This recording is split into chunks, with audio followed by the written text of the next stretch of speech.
souvent, j'aime pas tellement couper les audios parce que on peut prendre une audio, on envoie, et on ne suit pas la deuxième audio, on n'a aucune idée de la pensée qui était derrière, et on ne peut pas envoyer les deux audios à la fois par les gens, mais hélas, on continue comme ça pour vous parce que ici, ça concerne ces groupes ici. Et si les audios quittaient les groupes pour aller chez d'autres personnes, ils ne vont pas avoir toute l'idée possible parce que si l'autre audio n'est pas envoyé, ça sera difficile. Alors maintenant, je parlais du corps mental. C'est le corps mental là qui est problématique. Parce que le corps mental là est lié au soleil et à la lune. Je vous expliquerai ça un autre jour. Après le corps mental, nous avons ce que nous appelons le corps causal. C'est comme presque âme, quoi. Ce n'est pas l'âme, mais c'est presque âme. Et après, nous avons le sixième corps, qui est le corps spirituel, que nous appelons l'âme. Et le septième corps, c'est le corps théophanique, que nous appelons le logos, la parole. Maintenant, tous ces corps-là, ce sont des corps dans lesquels vous pouvez sortir et entrer. Quand vous avez besoin peut-être d'une femme, vous entrez dans quel corps? Vous entrez dans le corps mental. C'est le corps mental qui va faire que vous puissiez avoir les sentiments, vous puissiez avoir les raisonnements, pour faire ceci. Le corps mental, c'est un corps. Quand vous voulez manger, vous entrez dans le corps physique. Quand vous voulez écouter la parole, c'est votre âme qui est liée au corps spirituel qui est la parole. Quand vous voulez rêver, vous entrez dans le corps astral. Vous comprenez? Quand vous voulez entrer dans le monde des rêves, vous prenez le corps astral. Maintenant, Ève était entrée dans le corps mental. Voilà ce que je voulais vous faire voir ici. Quand Ève est entrée dans le corps mental, c'est dans le corps mental que Ève avait conçu, dans sa pensée. Frère Branham dit que Ève avait raisonné. Le raisonnement, vous le trouvez dans le corps mental. C'est dans ce corps mental-là que Ève a été bloquée. Le raisonnement. Sans le mental, donc vous ne pouvez pas communiquer avec le monde ici. C'est dans le corps mental qu'il y a les sentiments. Pour les femmes, c'est dans le corps mental qu'il y a beaucoup de choses, des émotions. C'est mental. Donc, quand tu réfléchis, tu penses, tu as la chair de poulet, le mental, la peur et tout ça, c'est dans le mental là. Voilà pourquoi, quand Ève est entrée seulement dans le corps mental, quand elle est sortie vite dans le corps mental, après avoir compris que, dans ce corps ici, j'ai une trahison, elle et Adam, tous, ils voulaient maintenant vite, après avoir découvert qu'ils étaient nus. C'est-à-dire qu'ils ont compris que, regardez ce que nous avons fait. Ce qui fait que vous puissiez connaître que vous êtes nus, c'est le corps mental. Parce qu'un fou, quand son mental ne fonctionne pas, il ne sait pas que le nu, il marche nu et il s'en fout. Le yeux mental, c'est fermé. C'est-à-dire qu'il ne peut pas savoir qu'il est nu. Un bébé, son mental n'est pas encore mûr, n'est pas encore ouvert. Donc quand on parle que Adam et Ève, ils compris qu'ils étaient nus, leurs yeux s'ouvrirent là, c'était le corps mental qui a ouvert les yeux pour commencer à voir. Quand votre corps mental ne fonctionne pas, vous ne pouvez même pas savoir que vous êtes nu. Vous pouvez être évanoui ici, vous tombez par terre ici. Votre corps éthérique sera toujours là.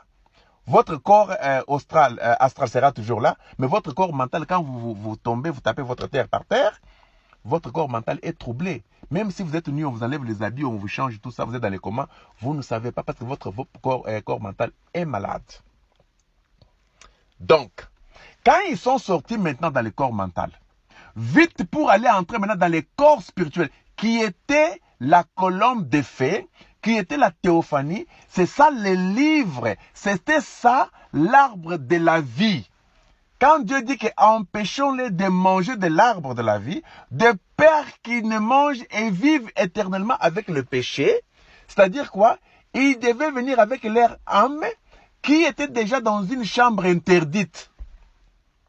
Tu comprends? Un corps interdit, sortant de ce corps-là, vite pour entrer dans les corps. Parole Dieu les a défendus, il dit que non, non, s'il entre dans le corps à parole ici, il va entrer dans le corps à parole, connaissant déjà le péché, il va vivre éternellement avec le péché parce que il avait déjà un lien avec le corps mental. Voilà pourquoi Dieu dit que vous ne pouvez pas vivre dans deux corps au même moment. Comme tu as déjà fait le choix au corps mental, tu restes avec le corps mental. Voilà pourquoi dans le monde d'aujourd'hui, nous sommes tous liés au corps mental. C'est celui qui joue le rôle entre la lune et le soleil, dont je vous expliquerai plus tard. C'est pour juste un peu partager l'idée de Paul Gustave, que j'ai beaucoup aimé, pour montrer que tout se passe par des corps. Mais pourquoi on parle de ce corps? Normalement, il y a tellement de corps, mais Dieu parle toujours en sept, comme perfection, quoi. Mais il y a plusieurs corps. Vous comprenez? Même la mémoire, c'est un corps. Quand on parle des sentiments, c'est un corps. Quand on parle du raisonnement, c'est un corps. Dans un corps. Tu vois? C'est les corps dans un corps, et ainsi de suite. C'est vraiment trop grand et des grands mystères que nous devons comprendre aujourd'hui. Ça ne s'est pas passé comme on dit aujourd'hui. Oh non, non, non, Adam et Ève, ils ont couché, ils ont fait ceci. Non, non. Non, non, non. Le sexe est mental. Voilà pourquoi on dit que c'est dans le corps mental que cela s'était d'abord passé. C'est pourquoi Jésus dit que quiconque regarde une femme, tu vois, avec les yeux mental, a déjà commis l'adultère avec elle, parce que l'adultère se passe dans le monde mental. Le sexe, c'est le corps mental. Si vous dormez comme ça, pendant que vous dormez, vous allongez d'erreur, vous ne voyez rien, vous n'allez pas avoir les sentiments d'une femme, vous ne pouvez pas convoiter une femme. C'est convoiter la femme, ce n'est pas le corps physique, c'est le corps mental. Donc, Ève était tombée dans le corps mental par la convoitise. Honneur la ville. Je ne veux pas faire trop de minutes. À vous l'honneur. Voilà pourquoi nous avons compris que les serpents, c'était un corps. Tu vois? Et quand vous arrivez en Chine, vous arrivez en Inde, vous arrivez ici chez les aborigènes, vous arrivez partout, ils disent que le serpent, c'est un esprit. Il dit que chaque être humain a les serpents en lui. Il voulait seulement dire que nous avons tous les corps mental. Vous comprenez? Donc, ce corps mental, c'est un corps très compliqué. C'est le corps en question là qui a tenté même Jésus à le faire réfléchir, raisonner. Le corps mental est le plus dangereux. C'est par le corps mental qu'on doute la parole. Comment votre corps astral peut douter la parole? Votre corps astral vous permet d'entrer dans la subconscience. C'est là où c'est le corps que les prophètes voyageaient avec pour entrer dans la subconscience, aller voir des visions et des choses comme ça, des choses déjà passées dans la 4e dimension. Tu vois, il les ramasse dans la subconscience et puis il peut voir le futur dans la subconscience là. Il vient par le corps astral, dans ce corps ici. Ici, tu comprends? Et puis, il révèle ça. Donc, le corps astral, bon, c'est compliqué. Et puis, le corps éthérique, c'est le corps qui est là. Ça n'a rien à voir du tout avec les raisonnements et tout. C'est un corps qui est là pour vous environner, vous protéger de certaines choses. On ne veut pas entrer en détail. Mais le corps mental, c'est le corps le plus dangereux. C'est ça les serpents. C'est les raisonnements. C'est ce qui nous fait souffrir chaque jour ici. C'est dans le corps mental là qu'on réfléchit. Il y a la haine, il y a les doutes et tout ça, c'est dans le corps mental. Parce que vous réfléchissez. Pour vous puissiez douter, vous devez réfléchir. Mais est-ce que ce qu'il dit, c'est la vérité? Ah, il m'a dit, qu'est-ce qu'il raconte? Donc, c'est le corps mental. Le corps mental, c'est le corps qui était même en Jésus. Jésus était aussi entré dans le corps mental. Mais lui n'était pas tombé dans le corps mental. Tu vois? Il ne s'est pas incarné dans le corps mental pour concevoir. Mais Ève est entrée dans le corps mental où elle a conçu. Voilà le problème qui est là. Elle a conçu dans le corps mental. Quand elle est rentrée à son mari qui était la théophanie, elle était déjà enceinte. Tu vois, le mari dont on parle, ce n'est pas le corps physique d'Adam tiré de la poussière de la terre. Non. Les gens ont très mal compris cet endroit-là.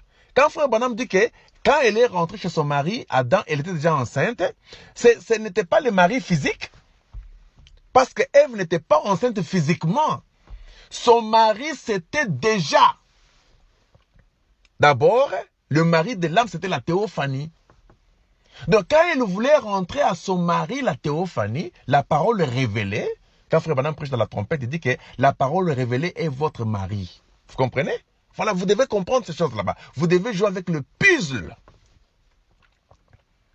Quand elle est rentrée vers son mari, elle était déjà enceinte. Il y a eu divorce. Voilà pourquoi Frère Gustave était clair dans son langage. Il dit que le mariage et le divorce a eu lieu en Éden. Donc l'âme était mariée à la théophanie. Mais quand l'âme est allée entrer dans un autre mari, et qu'elle a conçu, maintenant, je vais vous parler de quelque chose de très important. Ici, dans les serpents, il y avait déjà une semence cachée.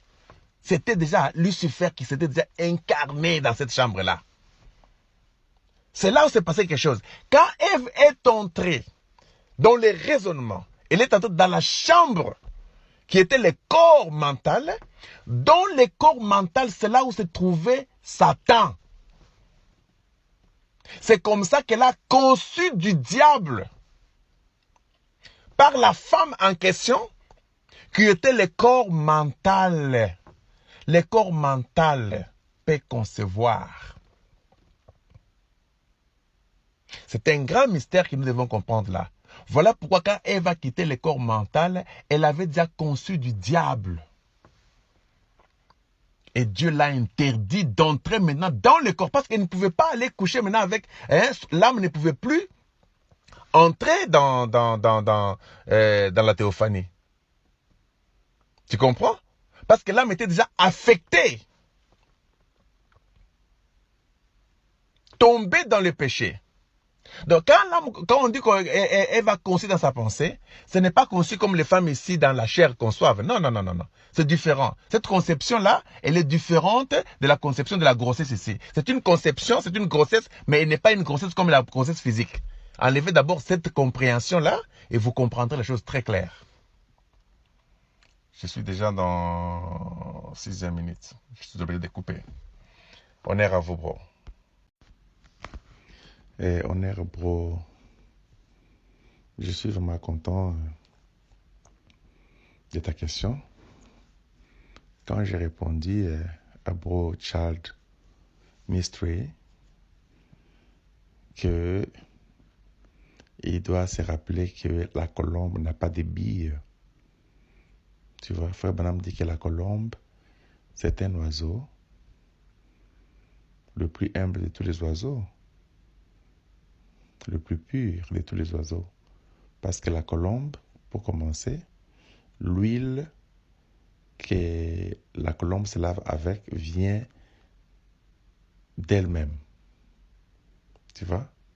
L'huile vient dans elle et sur ses plumes, se lave avec ça. Et vous voyez comment les choses se passent. C'est un oiseau, parmi les oiseaux, le plus meilleur. Parmi les animaux, Frère Branham dit que c'est l'agneau. Maintenant, il dit que la colombe n'a pas de billes. C'est-à-dire qu'il y a quelque chose sur la gorge là, que la colombe ne peut pas avaler, ne peut pas manger n'importe quoi, parce qu'il n'a pas ça pour avaler. S'il mange n'importe quoi, il peut mourir. Donc, il voulait juste montrer que l'âme ne pouvait pas faire de n'importe quoi. L'âme ne peut pas nier la parole. L'âme ne peut pas avaler quelque chose qui n'est pas de la parole. Tu comprends? Ça, c'est dans un contexte, quoi. Alors, pour montrer ici que, par la représentation, nous qui avons cette énergie de l'âme, nous sommes différents de ces gens ici dont leurs âmes sont devenues des corps charnels, physiques du péché. Frère Branham dit que quand les âmes des incroyants sont ressuscitées pour le dernier jugement, et tout se retourne dans les corps dans lesquels ils avaient péché. C'est là où ils sont jugés et automatiquement ils deviennent chairs. Donc ils sont mélangés à ces corps terrestres. Ils sont capables de faire beaucoup de choses. Des incantations, beaucoup de choses, des extraterrestres et tout ce que vous connaissez. Ils peuvent se déplacer, hein, parler des doublements et beaucoup d'autres choses. Mais nous, comme notre âme n'est pas liée à ce corps ici, et que cette odeur fait que les démons ne peuvent pas utiliser ces corps de cette manière-là, il est pratiquement difficile pour nous de se dédoubler parce que on ne peut pas se dédoubler par rapport à l'âme. Mais quand on parlait, la personne dont j'ai donné comme exemple là, il s'était dédoublé, c'est-à-dire qu'il a quitté, il s'est vu à côté. C'était son âme, non? C'est ça. Mais nous n'avons pas d'âme pour se dédoubler. C'est difficile.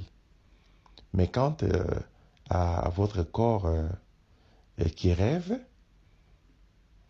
que nous appelons corps astral, ça s'est fait automatiquement. Ce n'est pas vous qui faisiez ça. Vous rêvez automatiquement, vous ne demandez pas les rêves.